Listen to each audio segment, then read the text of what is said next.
questions for Coach. Coach, you talked about getting to a quicker start at PBA. You have a double-digit lead before Creighton even scored the basket. What helped you guys propel yourself to a quick start?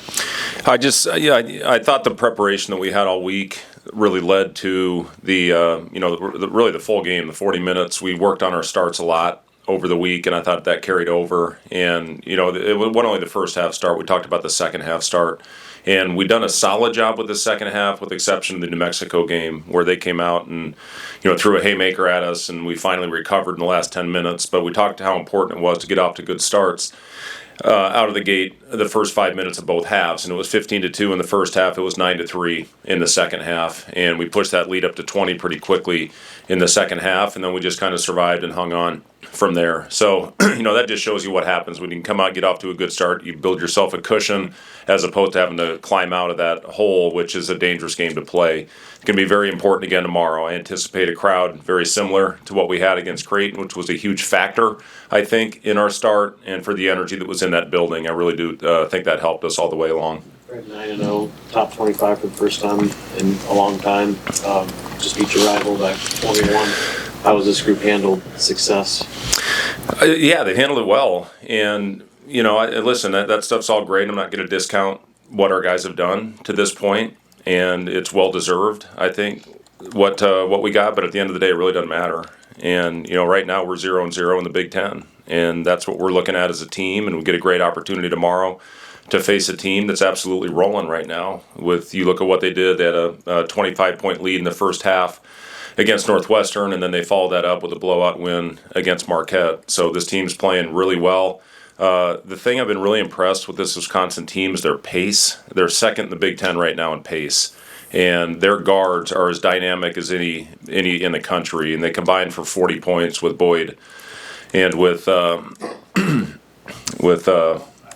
Blackwell, the best guard in the league, can't think of his name. But anyway, it's, those guys are rolling right now, and their bigs can really shoot the basketball. And they just put Greg Gard runs really good actions, and their continuity stuff, they've got so many different wrinkles out of it. We really have to be on point with our communication. But it starts in transition. We did a really good job, I thought, of getting back and forcing Creighton into the half court. And then I thought our defensive coverages were on point. Wisconsin puts you in a lot of really difficult situations just based on their overall movement. And again, their guard's ability to get downhill. Rhodey was a great pickup, a great addition. His ability to get into the paint and make plays. He's a really good passer. And again, when teams have five guys on the floor that can shoot it puts a lot of stress and a lot of pressure on your defense. And we're going to have to continue on and build off what we did against Creighton, because I thought our defensive intensity was on point for 40 minutes. What do you tell your guys in handling that pace and how to prepare for that? Yeah, I mean, we want to generate second chance opportunities, but you can't do it and jeopardize what you're doing on the defensive end as far as transition. And when we get back and we load, we're pretty good. And the other thing about Wisconsin is their ability to go to the offensive glass. They're really good. They've got great size. They're physical, as they always are.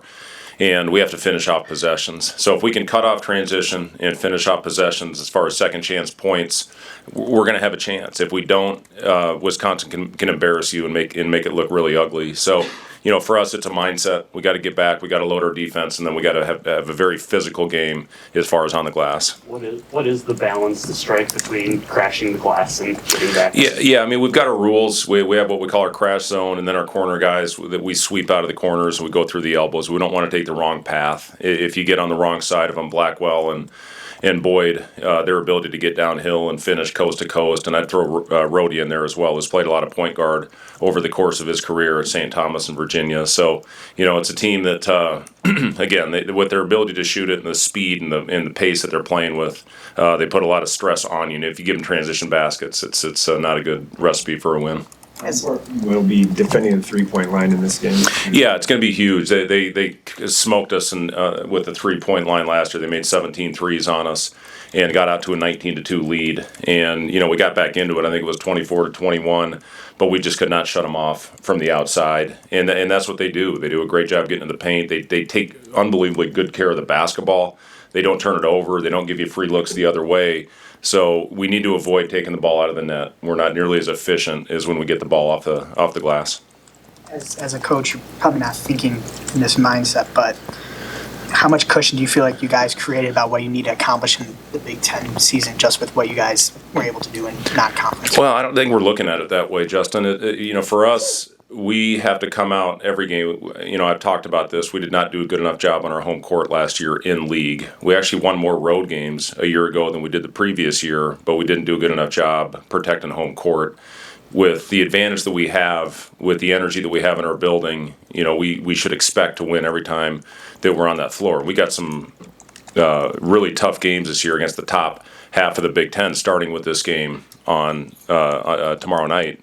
So, we need to establish that. We need to get our crowd into it early. We need to sustain it. This is the best team we've played, and there's no doubt about it. And we're going to have to be on point for 40 minutes. How much can you take from their game against BYU versus the exhibition? Oh, that was really what we look at are the more recent games. And, they played, I think, their two best games of the season against a really good Northwestern team where they just had complete control of that game, especially in that first half. The way they came out and established the pace and the tempo, and their defense is always going to be good. And, they ran away with it early in the game and like I said, got up 25 points. And then what they did against Marquette as well. So that's really what we're looking at. Obviously, we watched all their games as they've watched all of ours. And you try to take things on what you can apply to your game plan that you think you can go out and execute without overwhelming your players. And, I think our guys, again, that they have been locked in. I give our guys a lot of credit for the way that they've handled success to this point. And, when we beat Purdue, what was it, a couple years ago, we were awful those next couple games because I think our guys went out and celebrated those wins a little bit too much. And with a quick turnaround, that was all they were talking about in the locker room after that game was let's get back in there, let's get back and have a great couple days of preparation. It's a short prep, which is not ideal for this Wisconsin team with all the things that they run, but it is what it is. So, our guys had a couple good days and get a good shoot around tomorrow with the 8 o'clock start. We'll go a little bit harder in shoot around than we normally would on an earlier tip. But I anticipate our guys coming out and playing well. You expressed a lot of confidence in Berke shooting through his slump. Sam and some of the other guys said that they probably have more confidence in him than he does right now. How important it is to have everybody kind of lifting a guy who's struggling, especially who can kind of open things up for you offensively? Yeah, it is important, and it is a matter of time before Berke starts knocking down shots. He's putting a lot of time, a lot of extra work in the gym, and he'll get rewarded for that. And I met with him yesterday, and I said, Berke, you're going to have a shot that feels so bad it's going to hit the front of the rim, hit the backboard, hit the back of the rim, and fall in. And that's the one that's going to get you going. And as long as you continue to do the other things, the basketball guys have a way of rewarding you. And he's doing so many things for our team right now to impact winning. The 13 rebounds, the defensive efficiency. He's one of our top guys on that end of the floor. He can guard multiple positions. He's just doing a lot of things except for shooting, and it's gonna happen. And he's putting a lot of time into it. The biggest thing for him is his balance. When his balance is on point, the ball has a chance of going in the basket. And I really thought that one he took in front of the bench the other day was the one. It was a beautiful stroke, and it hits every part of the rim, and unfortunately bounced out. But as I said to him, I said, you're 0 for 0. You're looking at a guy right now where I missed my first 19 shots of the season one year. I was on pace to break an all-time NBA record for consecutive missed shots to start the season off. And it's a very lonely feeling. And, that rim looked like a little thimble up there. But then you just gradually, the averages will go up. And as I said to Berke, I said, listen, you go 1 for 4, your percentage is going to go up. And then the next game you go 3 for 3. And all of a sudden now you're up to a 30% shooter, and it's going to continue to climb. So, the good thing is, playing for a guy that's been through, those highs and lows, ups and downs, and the biggest thing, you still have to go out and impact winning, and Berke has absolutely done that. Creighton's head coach was talking about how Sam and Kale know the rules in this team. They're really able to fill in what Nebraska may be missing in the past. And he implied potentially his players aren't doing that on his. So for another coach to recognize that and the team buy-in you have, what does that mean to you and your coaching staff?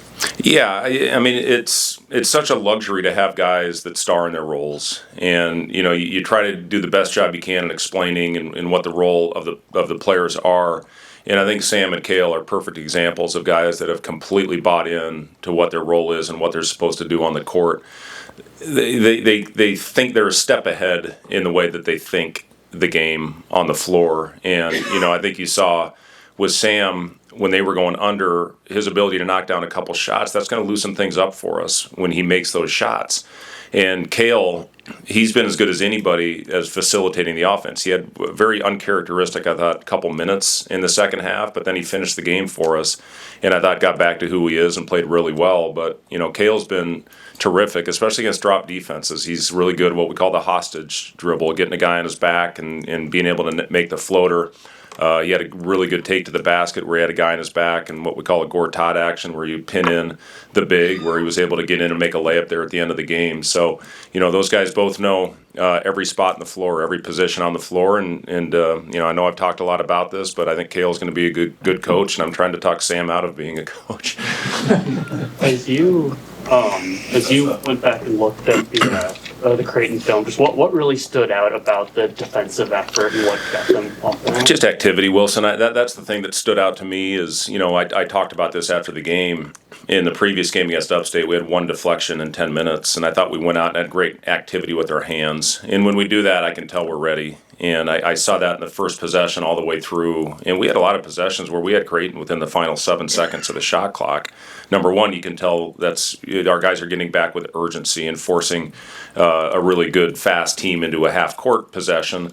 And then just our activity and our communication and finishing off the possession with a physical block out and a rebound. That's the thing that impressed me about that group. But, again, when you have a week to prepare, you get a lot of time to go through the scouting report, and I thought our guys went out and executed it beautifully. Nate Lenzer did a great job of putting a game plan together on that side of the floor, and our guys went out and executed the game plan to perfection. Now, with shorter time and making it more conceptual with what Wisconsin's going to do without as much time to prepare, we'll see how we come out of the gate. But again, I think our guys will come out and play with passion and play with energy. Yesterday was more of a mental day. Today we got after it a little bit more. And, we need them to have their legs against a team that's got the firepower of Wisconsin. We talked about it early on, when you have, both not only you, but the women's program as well, both undefeated, ranked to start the season. I mean, what does that say about what both you and Amy are doing here? Yeah, Amy is, she's awesome. I love what she's got going right now. Britt Prince is so much fun to watch. Their role players are doing a great job with what they do. And, their ability to knock down shots. So I saw that they're a 62-point favorite in their game tonight. So, I just think that, Amy has done such an incredible job of putting a team together that fits. And, when you have a point guard like Britt that does so many things, can score it, can pass it, can rebound it, she's just such a great all-around player. It's great. Amy and I, we will text after games and that type of thing. I'm a huge fan of her and her program, and she sent me some really nice messages, especially through some of the tougher times as well. And it's great to share a hallway and bounce ideas off of somebody that I consider a really good basketball coach. We had 7 guys play above 10 minutes against Creighton. I guess how do you balance, keeping the core group going, but also getting them rest to make sure they can fresh for games? Yeah, it is important, Robin. But again, sometimes you get so caught up in the moment, and then we'll adjust our practices accordingly. And like I said, yesterday was a mental day for pretty much everybody. We got the lower minute guys some extra reps in conditioning. Today we got after a little bit more, but still took it a little bit easier on a guy like Rink, who we're going to need out there for the games. And Jared, he's getting there. He's getting better. I like the shots that he hunted yesterday. That second one especially, I thought it was down.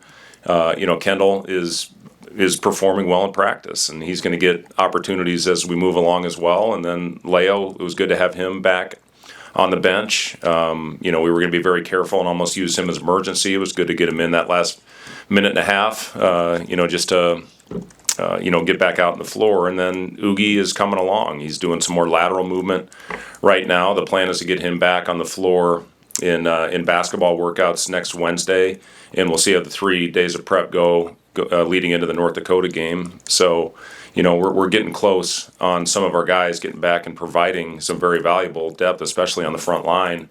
But we're going to need them. We're going to need everybody, and everybody's going to get their opportunity at some point.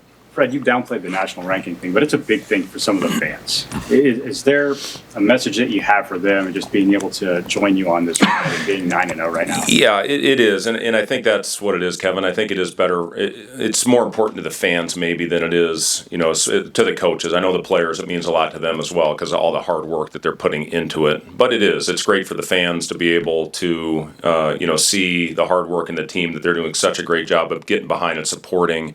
To be able to look up and see a number next to the name. Now, this can't just be a 1 week thing. We got to go out there and hopefully, continue to take care of business, knowing it's going to get a lot harder. And, this is an incredibly tough week. We knew that when the schedule came out, that you have 3 games in a week with your rival.